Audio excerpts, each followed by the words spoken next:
샬롬 3월 5일 수요일 하나님 나라를 시작하는 말씀 묵상 시간입니다. 오늘 우리에게 주시는 하나님의 말씀은 누가복음 9장 1절에서 17절까지 말씀인데요. 오늘의 말씀을 젊은 삼누리 사순의 박유연 집사님께서 봉독해 주시겠습니다. 하나님의 말씀을 경청하십시오.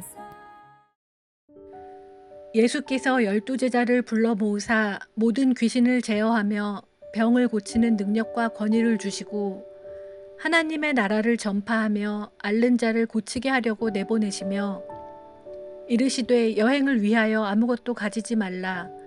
지팡이나 배낭이나 양식이나 돈이나 두벌 옷을 가지지 말며 어느 집에 들어가든지 거기서 머물다가 거기서 떠나라.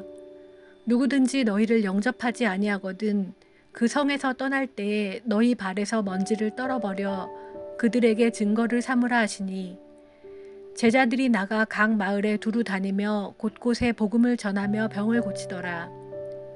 분봉왕 헤롯이 이 모든 일을 듣고 심히 당황하니 이는 어떤 사람은 요한이 죽은 자 가운데서 살아났다고도 하며 어떤 사람은 엘리야가 나타났다고도 하며 어떤 사람은 옛 선지자 한 사람이 다시 살아났다고도 함이라. 헤롯이 이르되 요한은 내가 목을 베었거늘 이제 이런 일이 들리니 이 사람이 누군가 하며 그를 보고자 하더라.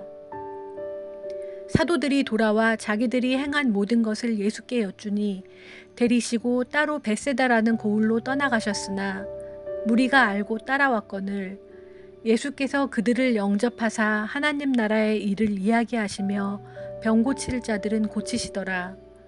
날이 저물어 가매 12사도가 나와 여짜오되 무리를 보내어 두루 마을과 촌으로 가서 유하며 먹을 것을 얻게 하소서. 우리가 있는 여기는 빈 들이니이다. 예수께서 이르시되 너희가 먹을 것을 주라 하시니 여짜오되 우리에게 떡 5개와 물고기 2마리밖에 없으니 이 모든 사람을 위하여 먹을 것을 사지 아니하고서는 할 수 없사옵나이다 하니 이는 남자가 한 5,000명 되밀어라.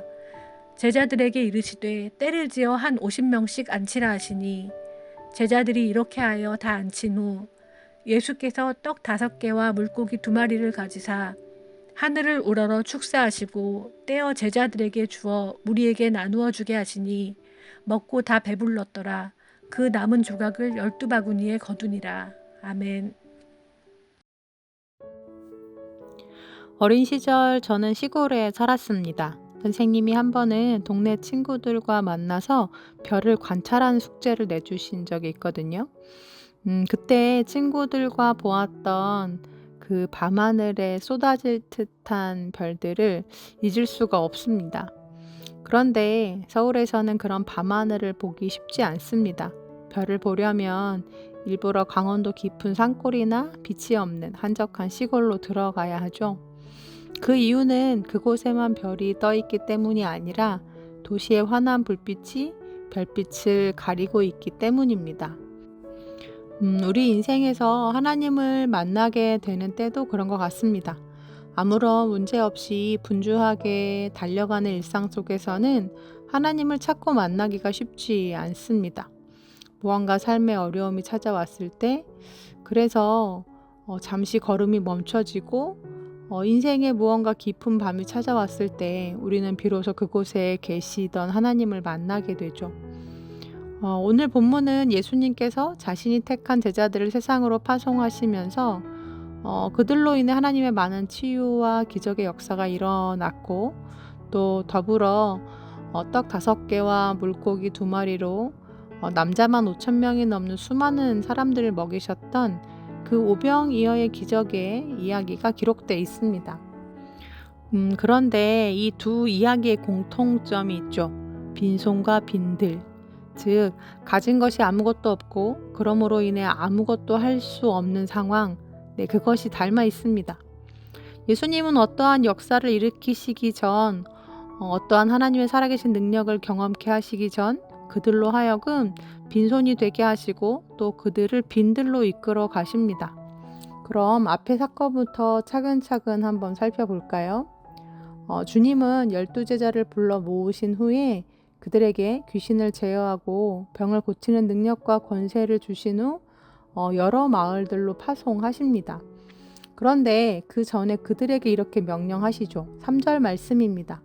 이르시되 여행을 위하여 아무것도 가지지 말라. 지팡이나 배낭이나 양식이나 돈이나 두 벌 옷을 가지지 말며라고 기록되어 있습니다. 다시 말해 지금 입은 옷 한 벌 외에는 다른 아무것도 가지지 말고 떠나라 라는 말씀입니다. 먹을 것도 쓸 것도 만일을 대비한 어떤 것도 말이죠. 왜일까요?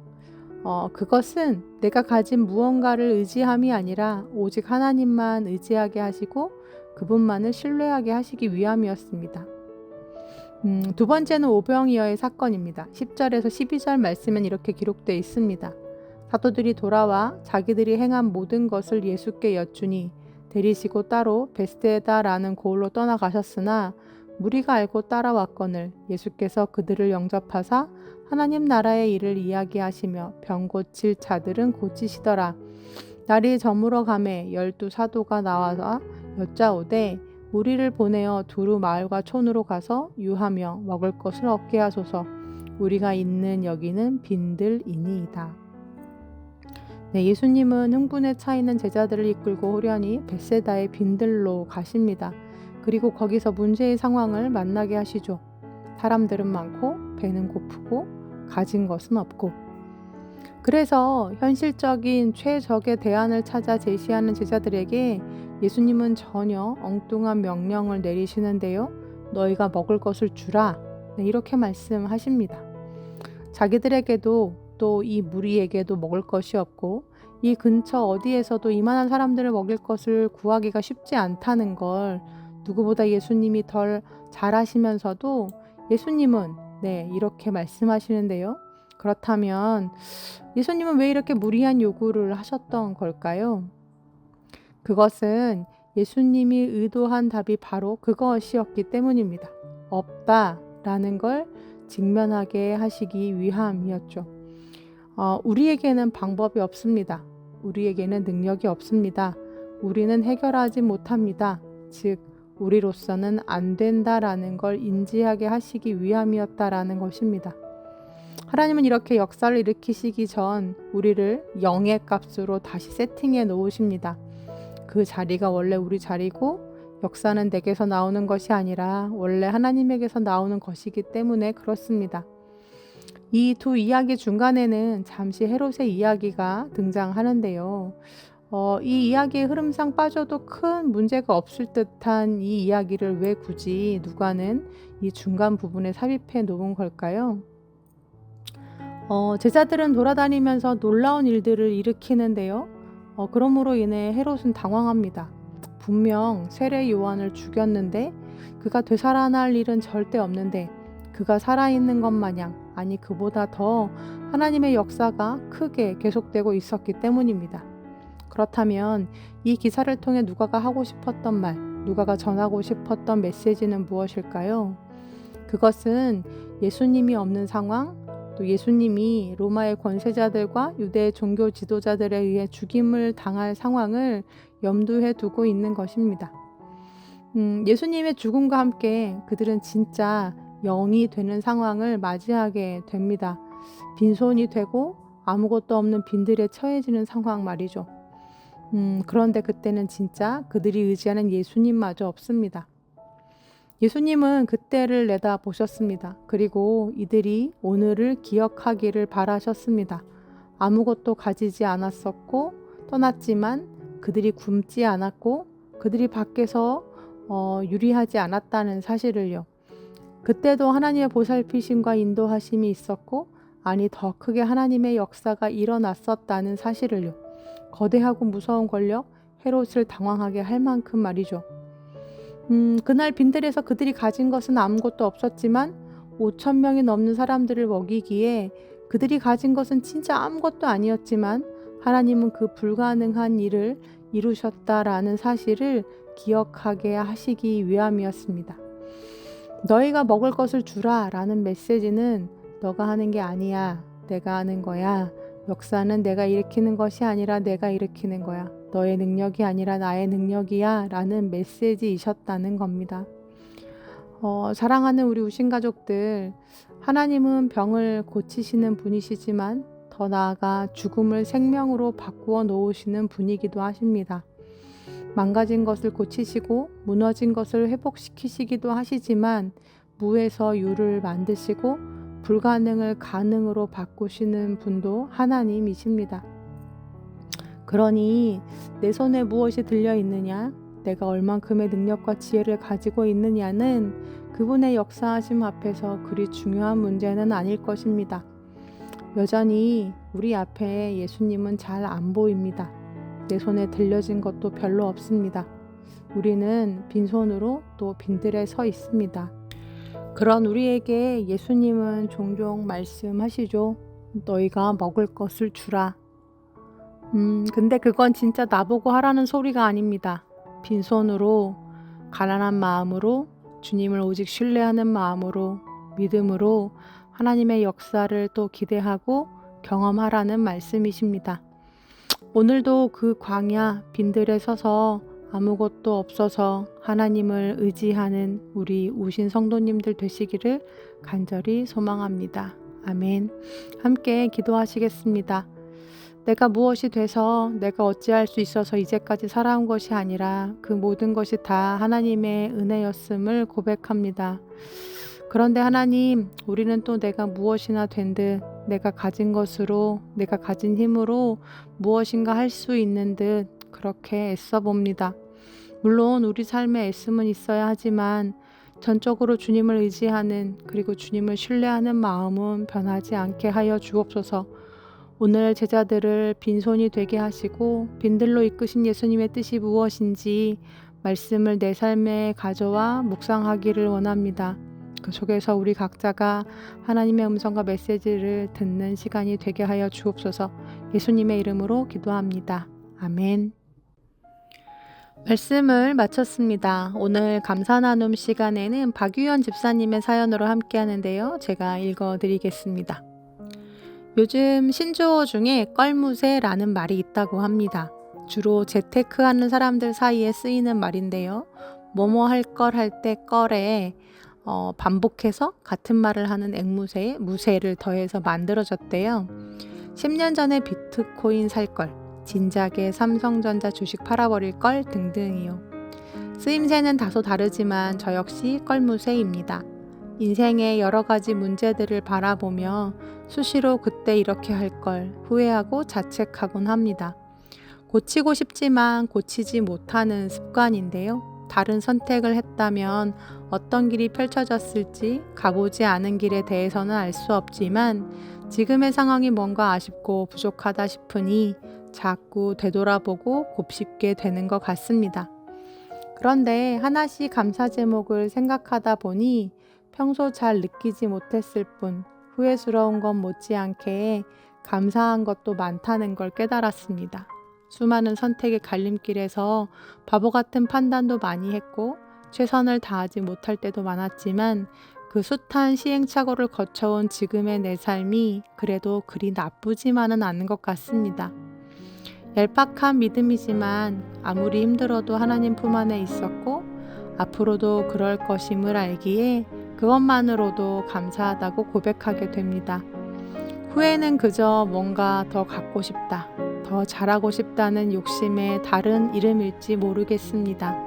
지금보다 조금 더 성숙해진다면, 하나님을 향한 사랑이 더 커진다면 그런 욕심도 후회도 다 사라지지 않을까 기대해 봅니다. 라고 보내주시면서 하나님을 만나면 끝난 것이다 라는 찬양 신청해 주셨어요. 집사님 사연 받자마자 작가님이셔서 그런지 묵상이 깊다.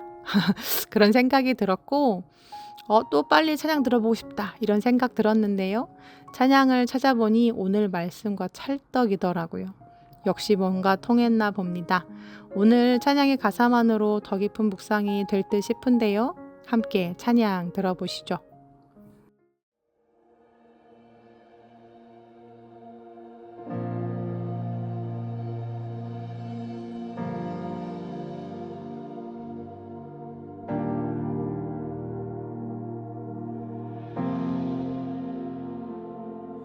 모든 것이 끝났다고 말하는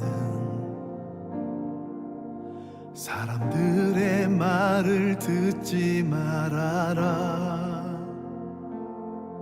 하나님은 아직도 너에게서 시선을 떼지 않았다. 세상에서 답을 찾지 말아라. 사람들을 의지하지 말아라. 너의 모든 문제는 하나님만이 해결할 수가 있다. 기도를 쉬지 마라.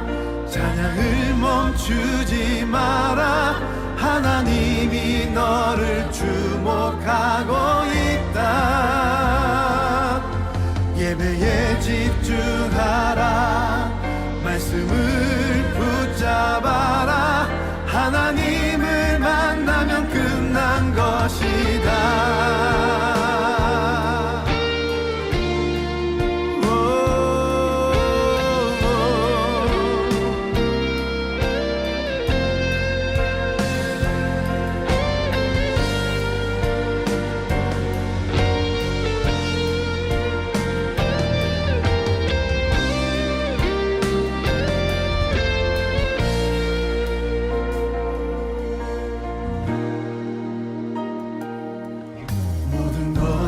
끝났다고 말하는 사람들의 말을 듣지 말아라. 하나님은 아직도 너에게서 시선을 떼지 않았다. 세상에서 답을 찾지 말아라. 사람들을 의지하지 말아라. 너의 모든 문제는 하나님만이 해결할 수가 있다. 기도를 쉬지 마라. 찬양을 멈추지 마라. 하나님이 너를 주목하고 있다. 예배에 집중하라. 말씀을 붙잡아라. 하나님을 만나면 끝난 것이다. 가는 길 멈추지 마라. 뒤를 돌아보지 마라. 하나님이 너를 주목하고 있다. 의심을 하지 마라. 절대 포기하지 마라. 하나님을 믿으면 끝난 것이다. 예수의 이름은 세상의 소망이요. 예수의 이름은 천국의 기쁨이세. 예수의 이름은 세상의 소망이요. 예수의 이름은 천국의 기쁨이세. 기도를 쉬지 마라. 찬양을 멈추지 마라. 하나님이 너를 주목하고 있다. 예배에 집중하라. 말씀을 붙잡아라. 하나님을 만나면 끝난 것이다. 가는 길 쉬지 마라